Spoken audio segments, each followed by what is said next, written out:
go get them again. Welcome back to the Robes Away channel. I'm your host, Mark, and on the docket today we have an unboxing first impression video on the brand of Masque Milano.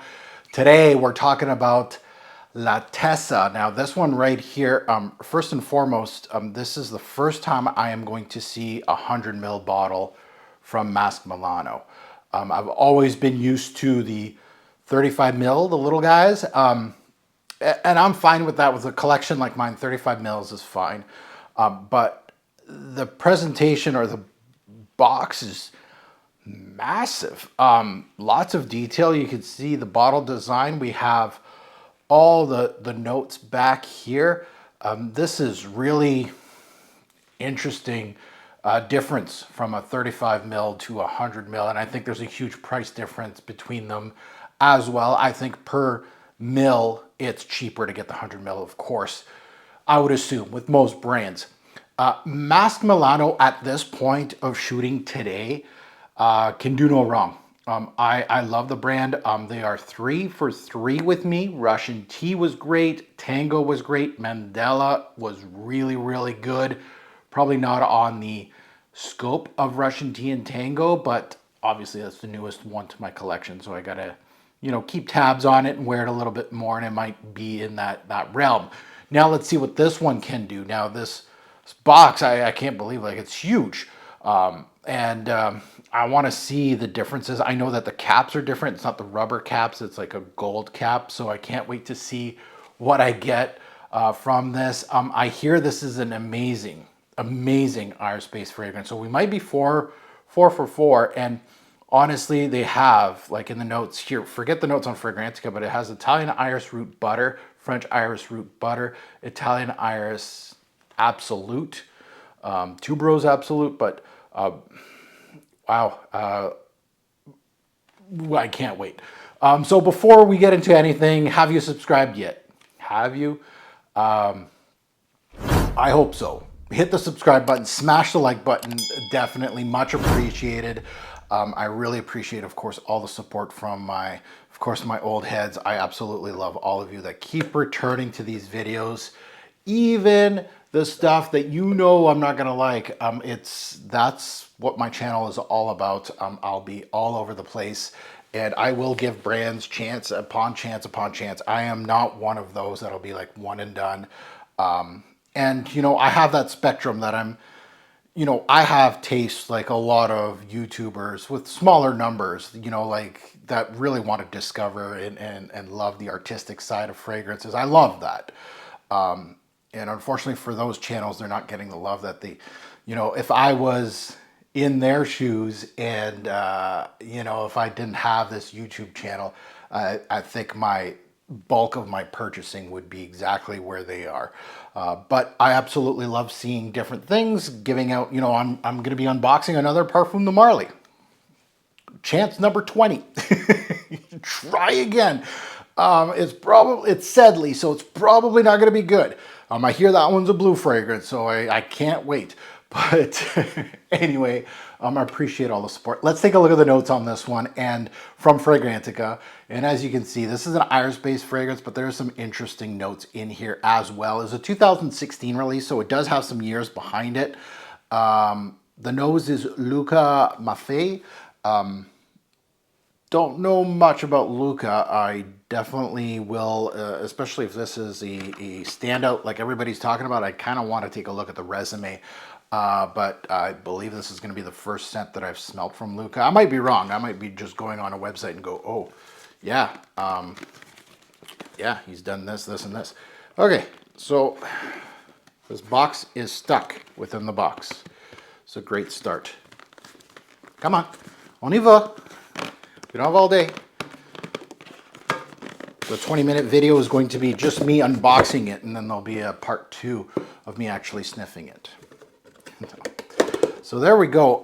Yeah, big difference. We got this faux leather box. This is massive. Probably not needed, but I do like the leather on here.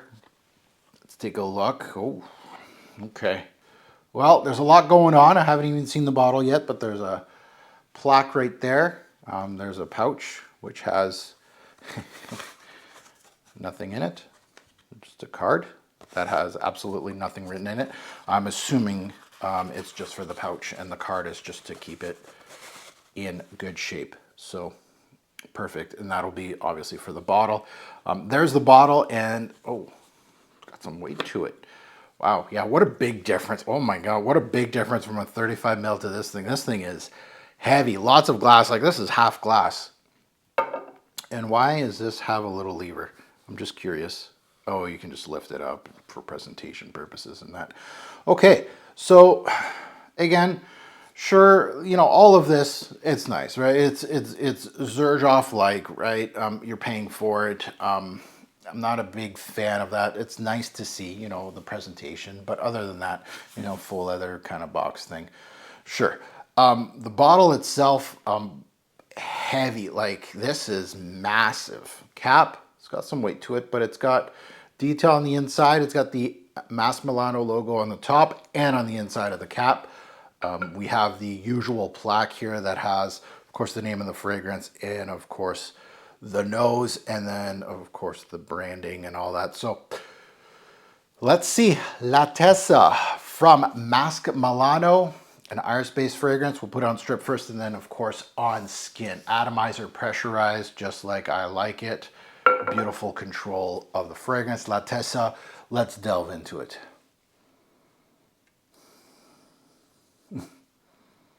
Yeah.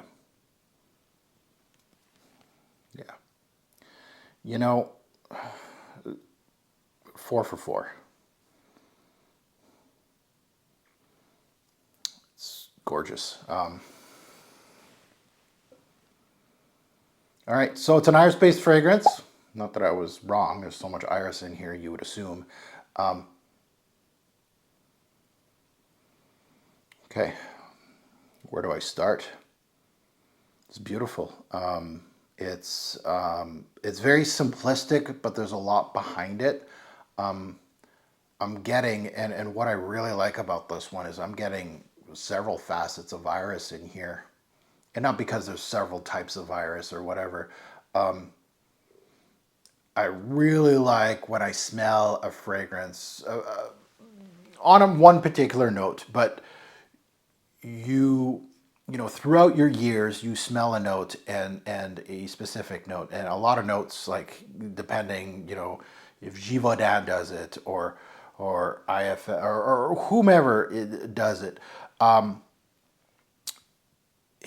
even like notes like oud or amber, they always have like different little facets, little twists, and it all depends on what note surrounds it. Kind of morphs the note itself, but like when you smell a fragrance like this, you know, throughout my years of smelling iris-based fragrances, it shows me so much.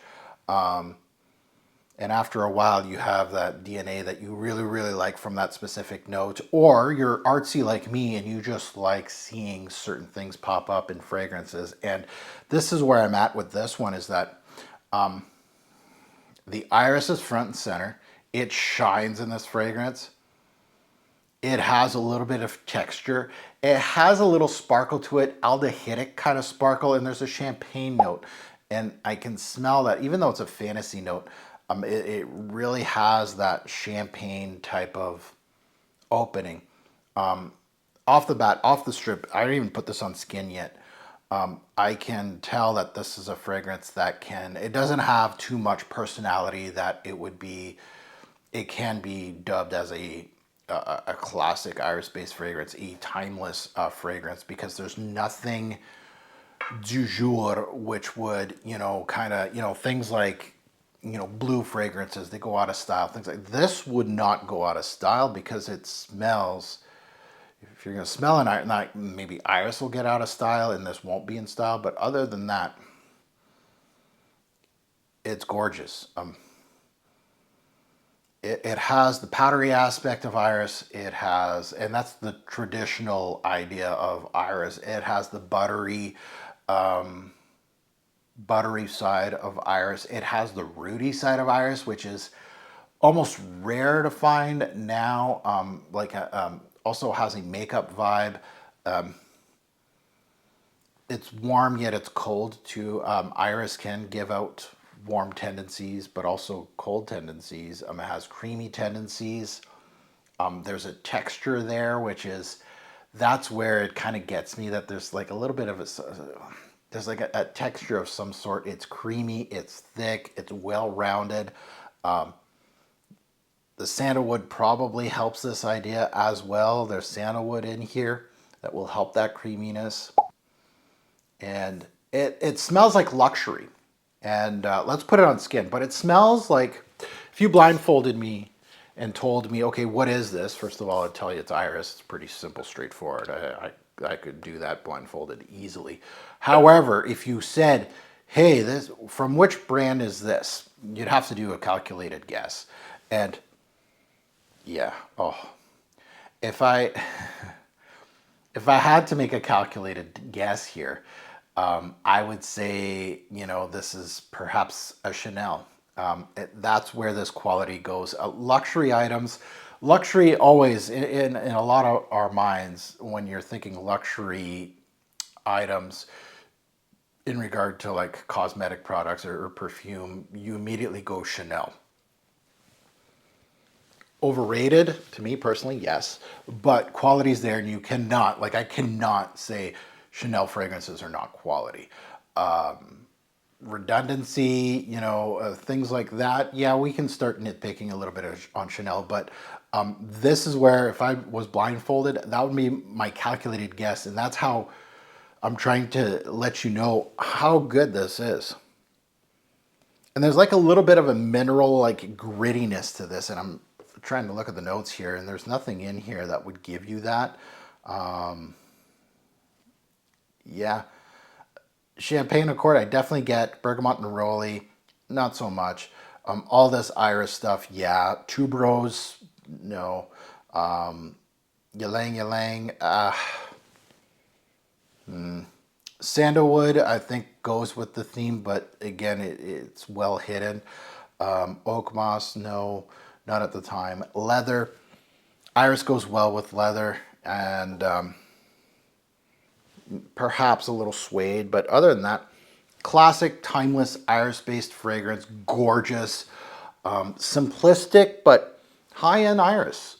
You have to like every aspect of it. Like, if you don't like specific things of Iris, like the makeup vibe, lipstick vibe, the powdery vibe, you like just one certain aspect of Iris, I don't think this is for you. It really is three-dimensional, and I love that because it's showing multiple pieces of Iris. The rootiness is in there. I like the grittiness in here, which is unique, and it's weird me saying that, and I'm probably going to get some comments down below going, what are you talking about, grittiness? But it has like a mineral, rooty Iris. It has some, I guess, some, and that might be the oak moss kind of given, not earthiness, it's not the right name or word. Mineral is more like, it has a mineral-like feel to the scent, but mostly creamy, buttery, powdery, high-end. It smells like luxury. So this does not smell cheap at all, and it's not cheap at all. Well-rounded, well-blended, well done. Yeah, could be in the running of one of the better, just plain old irises in the collection. And I'm not even kidding. And this is just a first impression unboxing video. Masque Milano has been impressing me in the past few years. And again, this is bottle number 4 in the collection. I have not gotten outside of what I currently own or smell, so I haven't done any samples on the brand. I have not really delved into the brand. It is a brand that did a lot of, obviously, marketing, and Free Bottle Brigade, they are part of that. And again, my issue with the Free Bottle Brigade is completely different of an artistic fragrance. You know, Free Bottle Brigade gets its hate, yeah, 100%. And I'm sure a lot of fragrance reviewers that got free bottles of Masque Milano fragrances don't even appreciate the artistic side of things. It's just another free bottle to them, another marketing piece, and that's unfortunate, to be quite honest. bottles like this should be going to people like this. I think a guy like Ramsey, his channel, among others. There's several other YouTubers that I think would really appreciate this and give it its just due on the platform, and actually be honest and really say, look, I've smelt so much, and I'm very, I'm judgmental. I'm a fragrance reviewer. There's good and bad, and there's more bad than good. And in this day and age, something like this is absolutely gorgeous. It's in there as one of the better ones. Like, I'm going to fully enjoy today's scent of the day. Masque Milano did their thing here. Absolutely gorgeous. Smells like luxury. Highly recommended by me. But you do need to like everything that Iris shows. So absolutely, you have to like every single facet of the note of Iris. And maybe if you're looking for something that has every single facet or certain facets, you're like, maybe, I really like this Iris that shows more of a makeup vibe. But, it's kind of hard to find something that maybe is a little more rooty. You got the best of both worlds here, and you got everything. So yeah, this is for the people that like every single type of Iris, that you love Iris.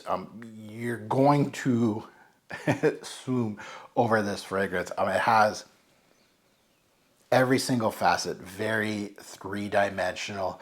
I absolutely love this. Yeah, this is already, if I had a top 10 Iris-based fragrances, definitely, I don't even have to think. This would be in there. We'll see how it holds up on my skin, longevity, projection, how it develops, if any. If this does not develop and it just continues like this, I'm happy. Now, there's a leather cord in here. It is more suede-like. I'm getting a little bit of that.